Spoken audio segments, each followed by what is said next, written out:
ladies and gentlemen. Welcome to Gameweek 22 of our weekly, well, not recently because of the game weeks, but our weekly Fantasy Premier League football podcast where we talk about some tips and tricks and what we want to do with our teams, and hopefully you can learn something from it. We are still international. I've just moved countries. I'm now in the United Kingdom. Mikyle's still in Canada. So really straight in this podcast. We're both from South Africa. Yeah, we're both South African. We're still South African. We got the citizenship, so it's all good. But Mike, how has it been? It's been a long game week 21. Very long. The longest game week of my life, I tell you. I can't believe it's over, right? It's finally over. But are we sure? Is there nothing this week? No, it's FA Cup now, but it's just the longest game week ever. Yeah. So I don't know, like, if there's ever been a game week, if it's historically ever been a game week this long. Yeah, Stretched over long. like 2.5 weeks. Like, people have lived, people have died, people have gotten married, people have had babies. Literally, Redwan had a baby in the middle of the game week. Oh, there you go. He's got a little FPL player now running around. Well, not yet. They don't run around. Yeah, congrats to you, to Redwan and Taryn. Now listen, I want you to tell the FPL viewers out there, Added Time viewers, that we're so dedicated that we flew you all the way out to the UK to the land of the land of the football. Close to football, so you can, if it rains there, you'll know before the news, right? If it snows, you'll know. So that's how dedicated we are. Yeah. Moving ourselves across the world for you guys. Clearly, the channel's doing well. Well, yeah, I'll take a walk past some training grounds. No, I'm currently in Wales, so I'll be here for the next bit, and then we'll see if I'll move to the England side, and I probably will because that's where most of the football is. But definitely have to visit Wrexham. Have to get myself a T-shirt, because that's the famous town of Wales. I've heard that people don't really like it because of the documentary, but I mean, it is what it is. I think the traction was good, but yeah. Let's talk about your amazing wildcard. Okay, hold up. Okay. My wildcard wasn't the best. It was wildcard, good though. It did what it needed to do. But I caught you. That caught you up. Like, am I 5 points within touching distance of the top? And so that's for me, a wildcard. I should be getting about 90 points, and I would have got 90 points. But guess who had Gabriel on the bench? This guy. Well, not me. I had him starting. This guy. Now, I will put my hand up and say that was stupid of me. The reason why it's stupid of me is because if I was using my FPL brain and my football brain, I should have known. Number one, Crystal Palace do not score a lot of goals. They struggle to score goals. Okay. They also concede a lot of goals. Gabriel is a player who you should have had start purely because he was playing Crystal Palace, a team who don't score goals. Had a high chance of a clean sheet. But I had this inner thing against Arsenal defenders. I grudgingly had Gabriel, grudgingly had him. I wasn't happy that I had him because I didn't trust Arsenal to keep a clean sheet. So my hatred for Arsenal outweighed my logical understanding of where Crystal Palace are. And also I thought, and I didn't even consider the injuries Crystal Palace have. So it was a dumb decision from me. You also should have known because Redwan supports Arsenal. Arsenal was going to give him a gift for his babies. So it's like, come on. Should have seen it coming. 19 points is amazing. And as much as I don't like Gabriel, I don't like Arsenal defense. You can't deny the fact that this guy is one of the leading scorers over the last 5 years in terms of defending. Goals. Yeah. From defensive position. Yeah. It's insane. Yeah. So he gets on set pieces. He's not one of my attacking three in terms of Cash, Stupin, and Poirot, or Gusto, Stupin, Kieran and who? Poirot. Kieran who? Trippier what? What? The game. Just so everybody knows, Nathan was very, very angry at Trippier because he brought Trippier in after Trippier had scored his 80-odd points, and then Trippier started blanking, and then I lost money on him. Goals. Yeah. And then and then I don't know what, Nate sent an angry email to Trippier. Trippier's on his way to Germany now. Get out of my country.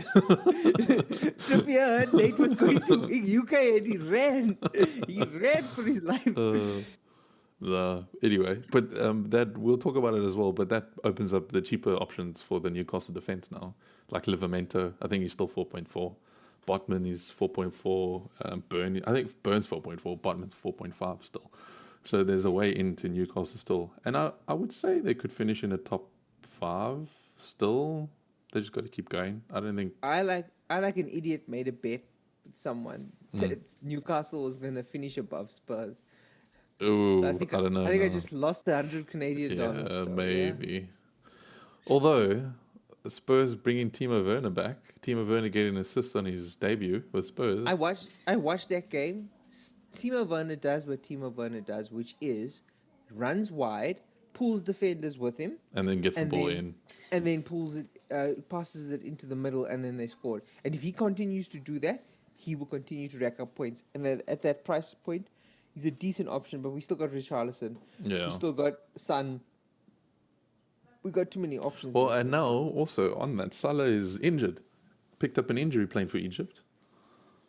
Apparently, it's Bro. quite bad. So maybe there's a move there.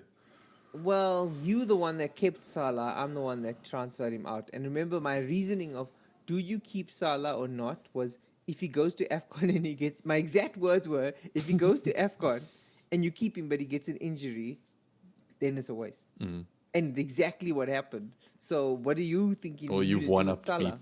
or you've two upped me now. Well, What are you so doing about Salah? I was playing with the idea between a KDB or a Haaland.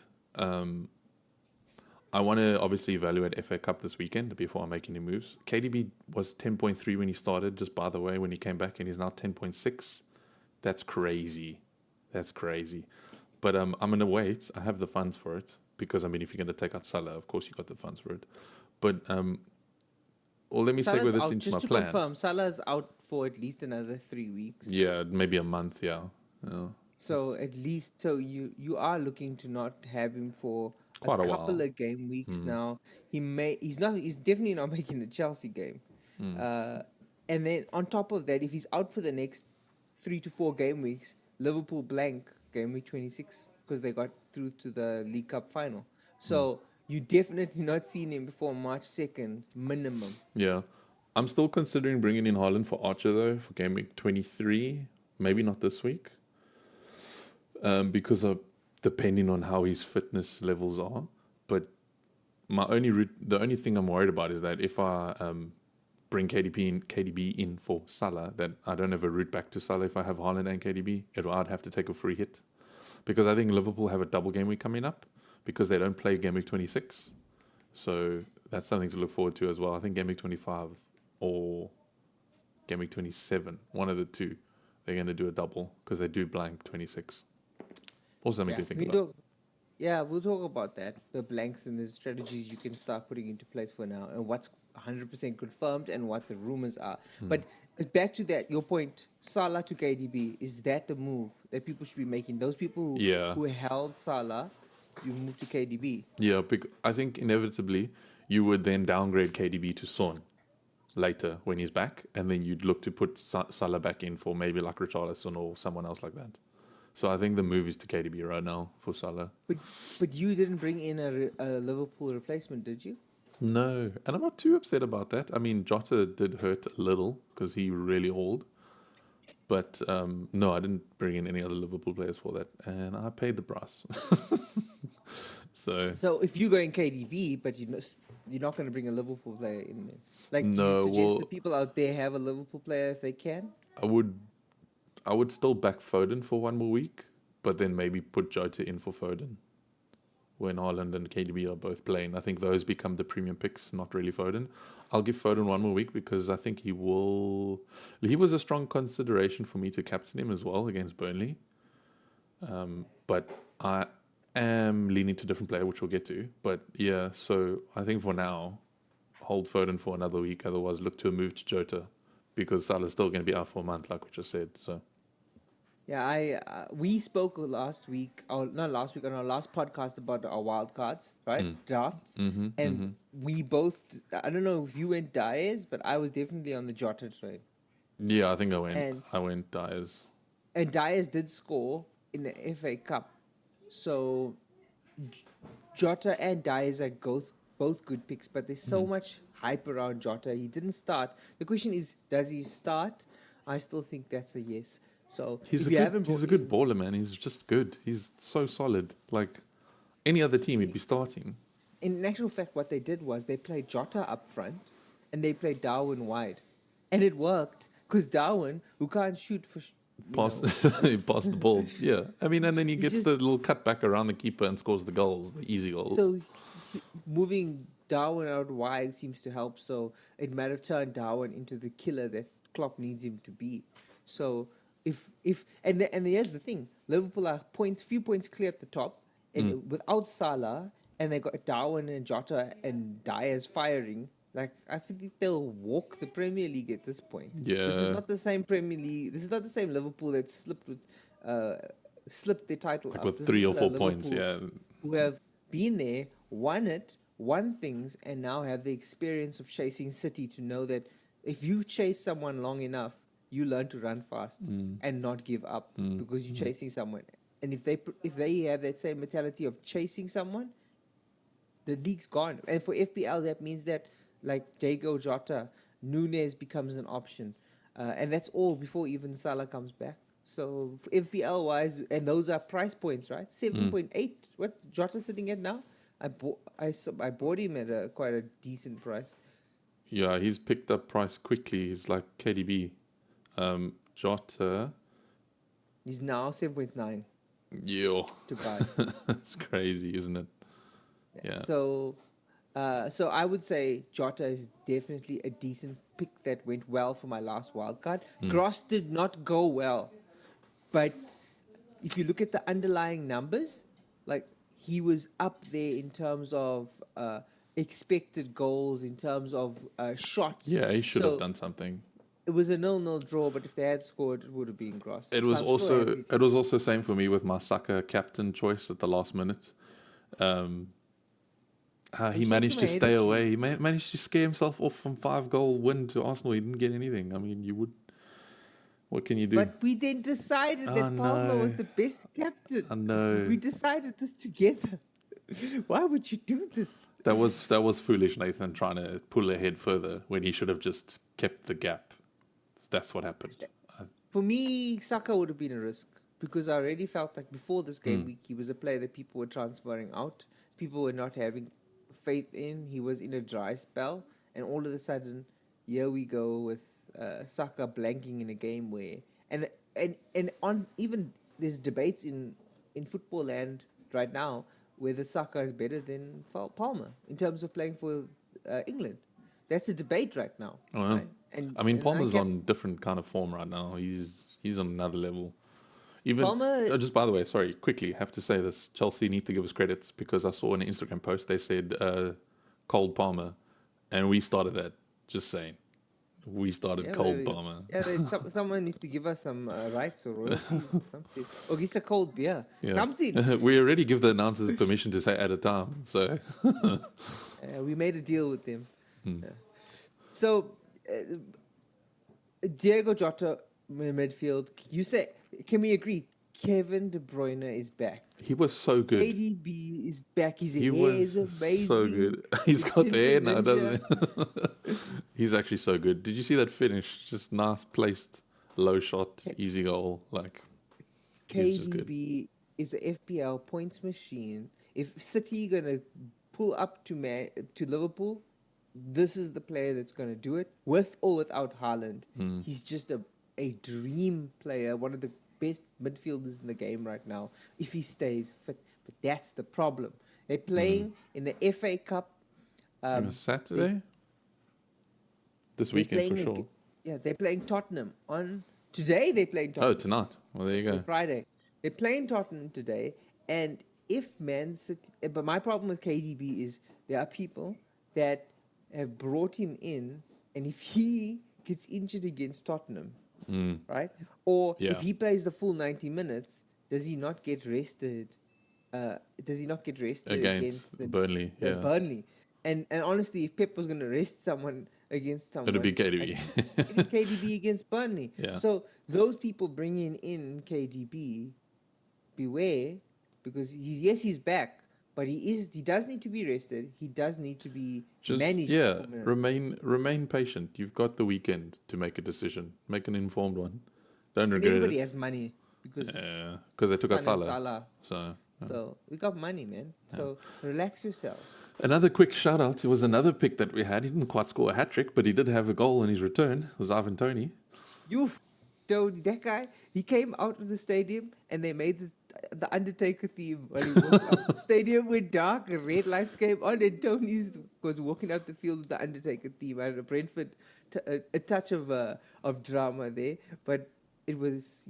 I thought a hat trick, but you know what? Even that one goal and that 10 points, that's Yeah, it's boss. something. Yeah, to come back after not playing football, not playing a single competitive match for like, was it 10 months, something like that? Yeah. So The he's problem- definitely on the watch card. Maybe for Ollie Watkins. The problem with Ivan Toney, aside from the fact that he has a gambling problem, is that his problem is that he has really bad fixtures, like the worst I've ever seen in a long time. He Spurs, also has bad Man temper.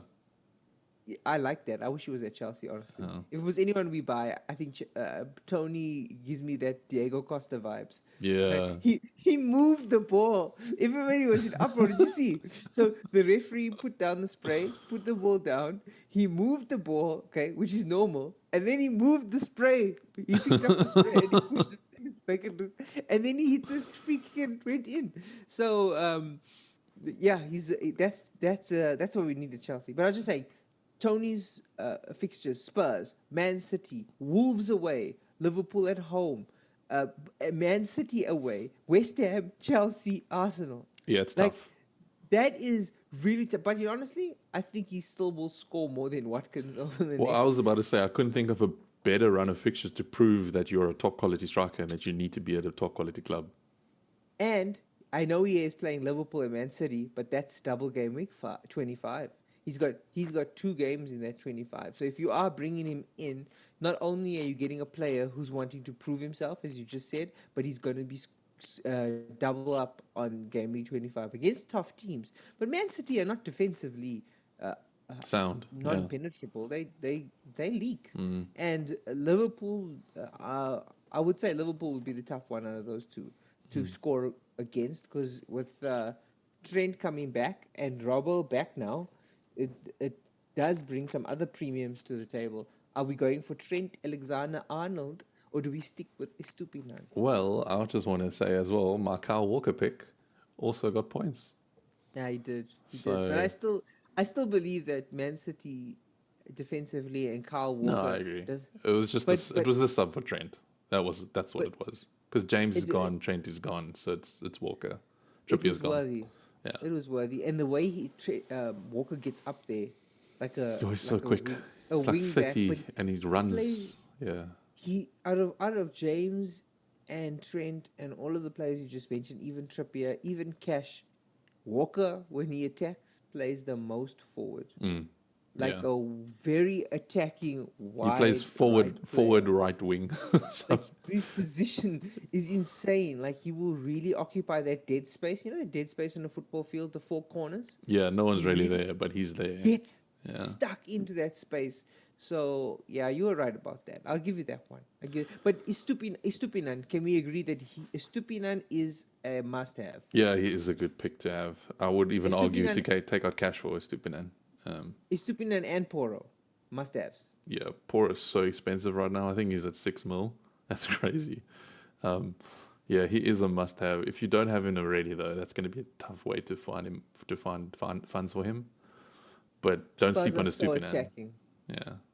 But yeah, Estupinan, the fixtures, like, as Tony's fixtures are bad, Estupinan's fixtures They're good, I think. Yeah, they got are some good. amazing. It's just green. It's Luton, Palace. Would There's you- one Spurs match, but Sheffield, Everton, Fulham, Forest, like, for the next 1, 2, 3, 4, 5, 6, 7 games are lit for Estupinan. You take him out for cash, eh? I mean, you put him in for cash. You take out cash. For Yeah, I Estupinan. give up with Aston Villa and cash. I think It's going to go cash and then it's going to go Watkins soon at this rate. I'm done with Watkins. I honestly am. I'll keep him another week, but I'm done. Like, for me, I can't have 4 Man City players, but I feel like Watkins to Haaland is the right move. I trust Solanke more. Do you know that Bournemouth scored 5-0 against Swansea? No way. Solanke was on the score sheet there too. Why couldn't he be on the score So- sheet this past game week? What's going on here? Huh? So I just mean like Solanke still, there's still hope for Solanke. Whereas with Aston Villa, they're so protective of the position they are in the Premier League that I feel like they play with less freedom and more discipline, like to try and make sure they get somewhere, and that doesn't help. But again, Watkins, the problem, the reason we keep it in because his fixtures. But we've learned this year. We keep saying the same thing. His fixtures are good. His fixtures are good. But the But form, fixtures mean there's a form, word I can put there. form equals points. Yeah. Well, It's form. Form is the what thing. then? Who's your like? Give me 3 players that you would look out for this week, or as potential transfer targets. I think KDB has to be in your list. KDB. I didn't bring in KDB for last game week, because I was like, man, we haven't even seen this guy kick a football yet. Okay, and people who did bring him in, like Shamir, shout out, Oh yeah, sitting between us big at the wild top there. card. Yeah. Good job. He took the risk on KDB and paid off. So I think KDB right now with Salah out, Son not back, we have the money. I think KD and a game against Burnley. Yes, we just said he might not play, but if he does play, this is where he gets a haul. This is where he breaks records and gets like 2 assists and 2 goals. You heard it here first. Yeah. So if he plays the whole 90, so KDB, and he survives the Spurs game, KDB is a player. In fact, if I was Pep, not for me, I'd rest KDB against Spurs, play a more like aggressive team that you can just make run. Like put out your Alvarez, Foden, Silva, all of those guys, and only have KDB if you need him, and save KDB for the weaker match against Burnley, and let him just open up and just unlock Burnley like the key that he is. So KDB is the player that I would be looking at. I would also say we already mentioned him. It's Toney. It's Toney. Yep. Toney is a player that is going to make you regret your life decision. He's got a point to really, prove, eh? He really does. He's on another level, but his fixtures are bad. But I would watch Toney carefully. And the last player that I'm looking at, and I'm thinking, do we go for bring you back, Mr. Alexander Arnold? Because if Trent is fit, I don't think I'm bringing him back now because he hasn't started yet. But when he is back, Trent is the type of player that is a premium and will have defensive points and could have attacking returns. Granted, not as heavy as he used to be 2 years ago, but because he plays more of a defensive role. But those are the 3 players that I'm keeping my eye on. Yeah, I back both of those two of those picks, KDB and Ivan Toney. They are on my watch list as well. Like 2 players that haven't played ball in ages and come back in haul. So it shows the class. It shows the quality. I don't think you can look away from them for too long. And like you say, I know Tony's fixtures are tough, but if he finds form now in this next game, well, why not? Maybe Watkins to Ivan Toney's my move. I'll have to see. But definitely going to monitor KDB and Haaland's situation. But depending on what the FA Cup does this weekend, I'll probably look at bringing him in. My third one is also defender, just not Trent, but it's someone that's gone under the radar, is Alfie Doughty, the Luton boy. I think he's 4.5 still. He's playing some good football. He's getting some good points. He's scoring when they need to score. He got a very crucial assist for them. Luton surprisingly aren't that bad defensively. So, if you're looking to free up funds, you can downgrade cash to him to maybe upgrade someone else to Trent. You could keep funds there and also bring in Estupinan on the side to free up the money from cash. So there's a lot that you can do with that kind of defender. So yeah, someone just to keep your eye out. Now, here's an interesting point that can pivot to, because I rate Doughty too. I think he's perfect for your bench, right? Perfect. But the problem is, should you be bringing players in that are blanking in Game Week 26? Yeah, because as it stands, Game Week 26, ladies and gentlemen, has a couple of blanks. And now that means that because of all the cup competitions, both Chelsea's game and Liverpool's game have been postponed. And that's Luton and Spurs were their opponents. So would you be suggesting, since in a few game weeks time we have blanks for Luton confirmed, Chelsea, we're already going to have a tricky time. Most people are going to be playing their free hit that week anyways, so maybe it doesn't matter. But if you're not playing your full free hit, is it worthwhile bringing in a player that's going to blank? Probably versus not. Toney, who's Yeah. got a confirmed double game week against Man City the week before in game week 25. Probably not.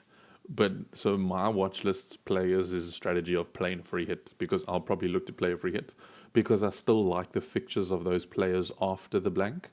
So I think in the long run, like past that game week, it's good to bring them in, especially if you're planning to play your free hit. I'd imagine the free hit would be played more than a bench boost anyway. So that would be the most obvious chip to play in that time. So if you want to set your team up, be willing to play the free hit. But if you have other plans for your free hit, probably don't do it. And then my ear to the ground, there are a lot of people grumbling, saying that the Spurs and Chelsea game, a good time for them to replay it, if it's not later in the season, is to bring it back. They don't often do this, but bring it back to game week 25, where they already have some double game weeks happening, right? Because Chelsea's playing on the Saturday, so is Manchester City. So it's feasible that they could bring that fixture to the Tuesday or the Wednesday, the Spurs versus Chelsea. So, we could have a blank game with one Double, week, but double. you have like City, Brentford, Chelsea, and Spurs having, and that's Cole Palmer captain territory to me. Yeah, no, it is. Already, Triple captain territory as well. KDB. I wouldn't say Brentford and Chelsea are easy fixtures. However, KDB at home for both games. I'm licking my lips, and I know for triple captain, for me, I will never pass up if I see, even if it's early in the season, if I see a premium hitting 2 easy fixtures on a double game week. Why aren't you captaining him? Yeah. And Chelsea away might be an easy fixture. Sorry to say. The last plug that we've gone into at a time, as the ref blows us off the field, Oh dear. we are through. Chelsea is through to the Carabao Cup. Yeah. We did it. Final. Yeah, we got another final. Whether we win the final or not, I don't know. I just don't understand how you can lose and then thrash so convincingly. What a game, though. What a game. For Chelsea. Pochettino needs to win it. We said it at the start of this whole little episode podcast thing we started. Like, he needs to win something to make the season worth it. I think from an FPL point of view, it told me a couple of things. Number one, Disasi could be a pick if he plays at right back. Yeah, because he was really good there. Ben Chilwell is back, but I wouldn't trust him in my FPL team. He's just James, bro. It's James on the left. He's just gonna get injured. Stay away from Colwell. Stay away from Colwell, by the way. Stay away from him. I know a lot of people brought him in. Just don't do it. Just rather get Gusto. Because Colwell now is not a will start every game because Chilwell's back. Gusto's injured. Yeah. So Disasi. So for me, it still means that if you look at that game, Cole Palmer, man of the match. For FPL, Cole Palmer is your go-to. He is a must-have for me. And his price and his points and his penalties, Chelsea win penalties for fun. Raheem Sterling knows how to get penalties. So for me, Cole Palmer, you got to keep him in your team. If you are a Man City fan and you are salty and upset that Chelsea bought Cole Palmer from you, you should be. But don't let that hinder. Yeah, well, don't let that hinder your FPL performance. You should bring in Cole Palmer. Like, he is a 100% ownership kind of player. He's on top quality form. Last question. Tell me about captain picks for this week, because it's a tough one. It's one of those tough captain picks because I don't know what to do. Okay, so I did hint earlier that initially I was looking at, I don't know if I hinted this, but I was looking at a Foden captain because what happens when someone doesn't score the previous week? They normally score, and it's Burnley. And guess who is the most transferred in player for the curse? Who? It's KDB. Ooh, that curse is real. That curse is serious. All that means is that KDB is going to get injured against... he's going to get injured this weekend. He's going to get a blank on the Tuesday. So you're saying Foden? Yeah. Burnley? But I am, heavily leaning towards Richarlison now as well. Those are going to be my two toss-ups that I'm going to have to think about. Yeah.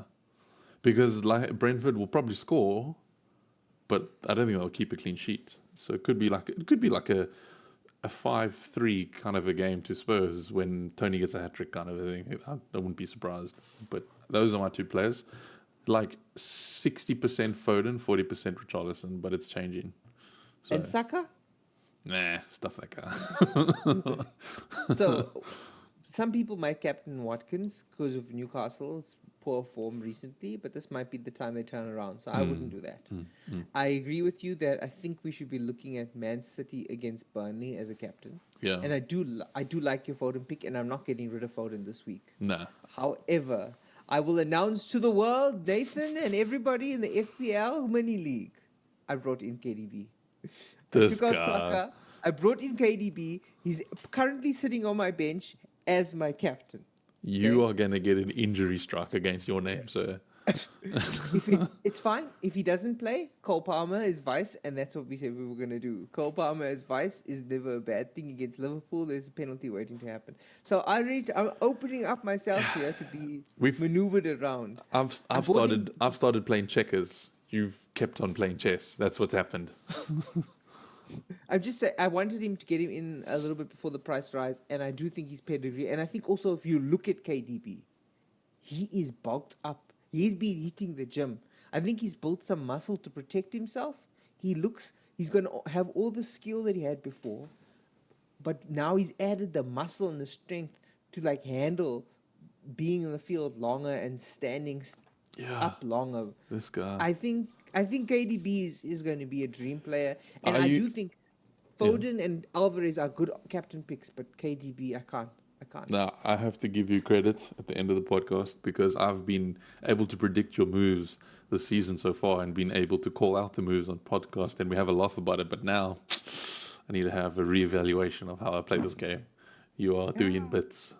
Yeah, you in the UK now, man. Yeah, I know. I'm with the football players. They have to tell me the secrets. I'm going to phone Toney and tell him.